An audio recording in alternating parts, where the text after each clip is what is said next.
din ba yung information yun sa nakukuha ni Senator Trillanes? Or medyo may konting iba? Kasi you have your different sources nga and linkages. Gusto ko lamang bigyan ng tamang perspektibo, ano? Dahil yung mga bagay na yan sama ng loob sa gobyerno ay hindi yan pinag-uusapan in the open. Meron mga class meeting, meron mga meeting ng isang organisasyon ay hindi yan napag-uusapan. Having had the benefit of the experience, ito ay napapag-uusapan ng maliit na grupo lamang. No? So, gaya ng sinabi ko kanina, may mga nag-uusap at sabi ko, at yan nagsisimula yung mga plano at mga galaw.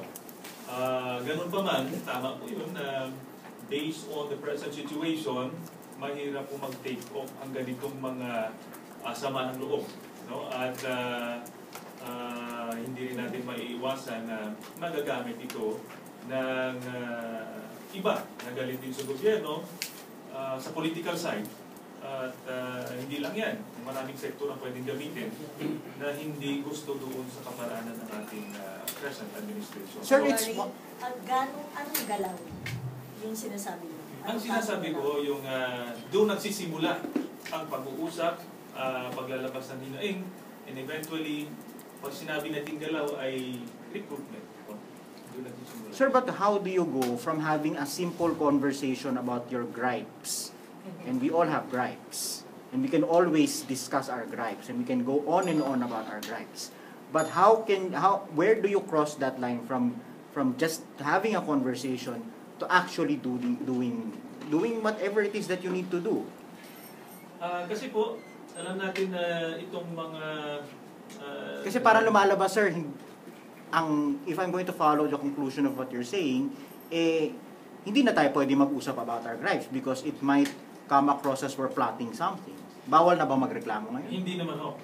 Lahat tayo may karapatan maglabas ng ating mga hinaing.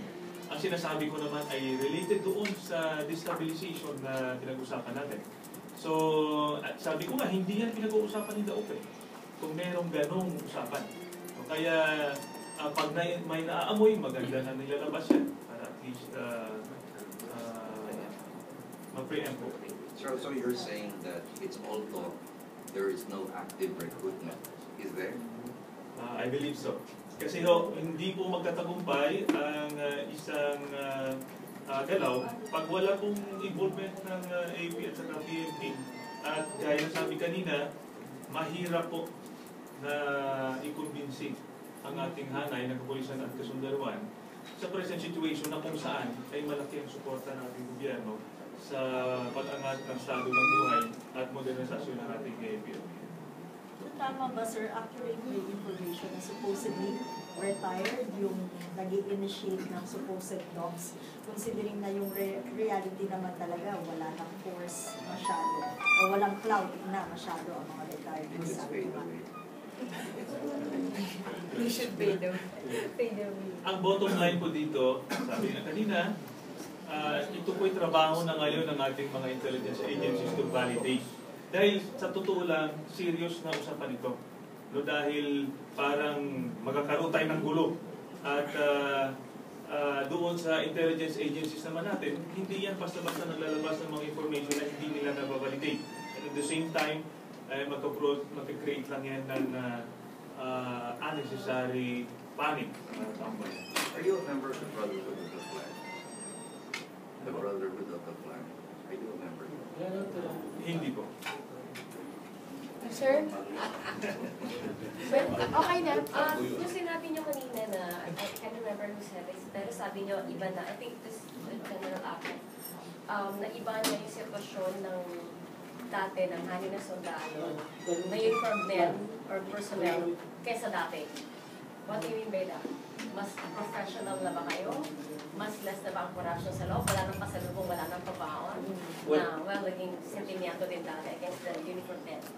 I'm speaking about the experiences of our uniform men. Dati, hindi naman sila nakaka-experience ng mga ganito eh. Pudita. Now, they have experience undergoing it, and they have experienced the resultant effects insofar as their persons are concerned. Di po ba? Kaya nakita nila na wala rin nangyayari sa kanila. Karamihan sa kanila, nawalan na ng trabaho. So, I think they have learned from their experience. That is what I'm trying to tell. And the other one is that the attention given to the uniformed service is different from the attention when we were in the service.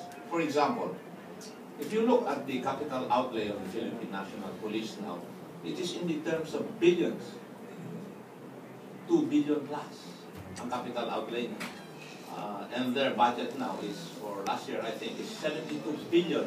Nung panahon namin, 31 billion lang ang budget ng Philippine National Police. And our capital outlays in the millions, not in the billions. So, ibang-iba ang sitwasyon ngayon eh. Ako nga naiingit sa kanila ngayon because they can afford to buy whatever they want to buy. So, doon, in terms of this, ibang-iba ng sitwasyon. Better pay, better benefits. Mas malaki pang ang kanilang sweldo.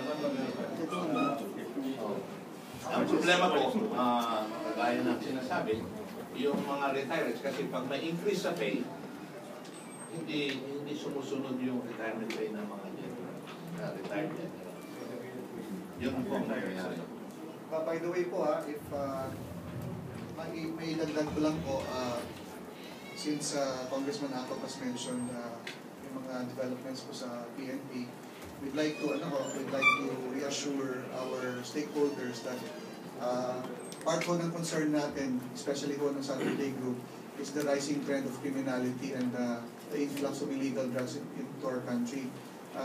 Of course, there are short-term policy actions that need to be undertaken, but in the long term, we see this common effort towards pursuing a PNP modernization law as a permanent long-term solution to this. So, yan po ang pinagkakabalahan po ng Saturday Group. At the same time, I'd like to mention, since it was discussed in both the SONA of the President as well as the opening statement of the Speaker during the resumption of session last Monday, yung pagtutok po natin dito sa second regular session doon po sa pagpasa ng Bangsamoro Basic Law. Given our background, of course, on the whole, gusto po natin tingnan yung constitutionality as well as the sustainability of what will become the Bangsamoro entity based on the Bangsamoro Basic Law. But sabi ko nga, given our background, gusto po namin tutukan din yun pong annex on normalization and all matters pertaining to policing. Kasi po, I think it's also one of the crucial annexes doon po sa apat, no? And I think it is also one aspect of what will become the Bangsamoro entity, which I think kami po, we are commonly agreed na medyo masalimuot po na dapat hong himayin pa ho ng mas mabuti. So, so how do you deal now with the demobilization of MILF forces if both panels don't agree on the integration of certain elements of the MILF? What should be the strategy now?